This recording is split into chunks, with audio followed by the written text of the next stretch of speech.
Okay, so this is your question number 25। इस question में क्या है कि दो कार्ड्स हमने क्या करे हैं, एक well shuffled 52 cards of deck में से हमने निकाले हैं, मतलब 52 कार्ड्स का एक डेक है जिसमें हमने दो कार्ड्स निकाले हैं। अब पूछा गया है कि प्रोबेबिलिटी बताइए कि दोनों के दोनों कार्ड्स क्या होंगे, किंग होंगे, ठीक है ना, किंग के कार्ड्स होंगे। ये हमसे प्रोबेबिलिटी पूछी गई है बेसिकली, ठीक है ना। सो चलिए शुरू करते हैं इसका सोल्यूशन। तो इसका सोल्यूशन शायद आपके लिए थोड़ा ऑड वन आउट हो जाए, ठीक है ना, बट इसको आप समझिएगा कि 52 कार्ड्स हैं टोटल, ठीक है ना। टोटल कार्ड्स कितने हैं, टोटल कार्ड्स इज 52, ठीक है ना। उसमें से दो कार्ड हमें चूज़ करने हैं, drawn from a well shuffled card. 52 cards में से हमें दो कार्ड चूज़ करने हैं। तो उन दो कार्ड्स को चूज़ करने का कितने तरीके हो सकते हैं, how many ways we can choose two cards, ठीक है ना। जैसे आपको ये समझ नहीं आया तो मैं एक एग्जांपल से देता हूँ कि एक एग्जांपल लेके चलते हैं। लेट्स से आपके पास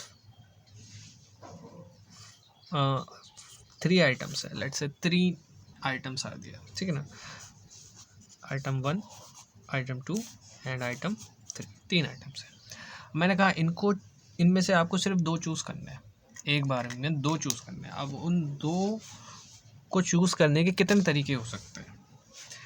एक तो ये हो सकता है कि आप ए और बी को सेलेक्ट कर लो, एक ये हो सकता है।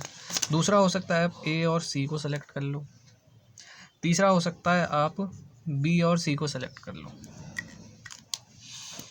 इसके अलावा कोई और तरीका हो सकता है, मेरे ख्याल से तो नहीं हो सकता। इसके अलावा और कोई तरीका है ही नहीं, सिर्फ 3 तरीके हो सकते हैं इस चीज़ को करने के। या तो आप ए और बी को चुन लो, ए और बी को चुनो या बी और ए को चुनो, एक ही बात है, बात एक ही है, ठीक है ना। सेलेक्ट करना है ना एक पेयर को, तो या तो ए और बी का पेयर बना, या फिर ए और सी का पेयर बना, या बी और सी का पेयर बना। तो these are the total ways in which you can select 2 cards out of these 3। अब इसको निकालने का मैथमेटिकली क्या तरीका होता है, इसके लिए हम यूज़ करते हैं कॉम्बिनेशन का कॉन्सेप्ट। कॉम्बिनेशन का कॉन्सेप्ट जो कि कहता है कि टोटल जितने आइटम्स हैं, कॉम्बिनेशन उसमें जितनों का बना रहे हैं, that will be the total number of ways which is 3c2, जिसके लिए हम फॉर्मूला यूज़ करते हैं 3 factorial over 2 factorial 3 minus 2 factorial, यानी कि वो NCR वाला which is n factorial over r factorial n minus r factorial. तो यानी कि 3 फैक्टोरियल ओवर 2 फैक्टोरियल इंटू 1 का फैक्टोरियल जो कि 1 ही होगा। तो 3 into 2 factorial over 2 factorial into 1 factorial, 2 factorial से 2 फैक्टोरियल मिल गया, दैट इज़ 3 वेज। तो टोटल देयर आर 3 वेज, ठीक है। सो इसी प्रकार से if there are total 52 cards और उसमें से हमें कितने कार्ड सेलेक्ट करने हैं, 2 कार्ड सेलेक्ट करना है, तो उसके कितने टोटल वेज हो सकते हैं, उसके टोटल वेज हो सकते हैं या टोटल आउटकम्स कितने हो सकते हैं, it can be 52C2, 52C2, 52C2, ठीक है। अब इसमें प्रोबेबिलिटी किसकी पूछी है, प्रोबेबिलिटी पूछी है कि दोनों कार्ड्स जो हैं वो किंग के होंगे, यानी कि राजा होंगे, किंग कार्ड्स होंगे, ठीक है। अब टोटल अगर डेक देखें तो पूरे डेक में आपके 4 किंग कार्ड्स होते हैं। एक तो आपका स्पेड का किंग होता है, आपका डायमंड का किंग होता है, आपका हार्ट का किंग होता है और आपका क्लब का किंग होता है। 4 किंग्स होते हैं, इसके अलावा कोई। तो उन 4 किंग्स में से 2 किंग्स को सेलेक्ट करने की प्रोबेबिलिटी, मतलब तरीके क्या हो सकते हैं, ठीक है ना। वेज टू सेलेक्ट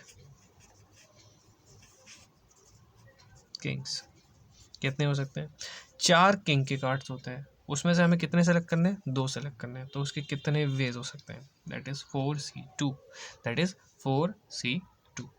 अब इसकी हमें प्रोबेबिलिटी निकालनी है, तो प्रोबेबिलिटी इसकी हो जाएगी favourable outcome divided by total outcomes, favourable outcome divided by total outcomes. तो इस चीज़ को आपको सॉल्व करना है, which is 4 factorial over 2 factorial into 2 factorial which is 4 minus 2 and 52 factorial over 2 factorial into 50 factorial। so 2 factorial से 2 factorial ये cancel हो जाएगा, 2 factorial से 4 फैक्टोरियल को हम कैंसिल करेंगे तो इसमें 4/3 बचेगा, और इसमें 50 से 52 को कैंसिल करेंगे तो इसमें 52 इंटू 51 ये बचेगा।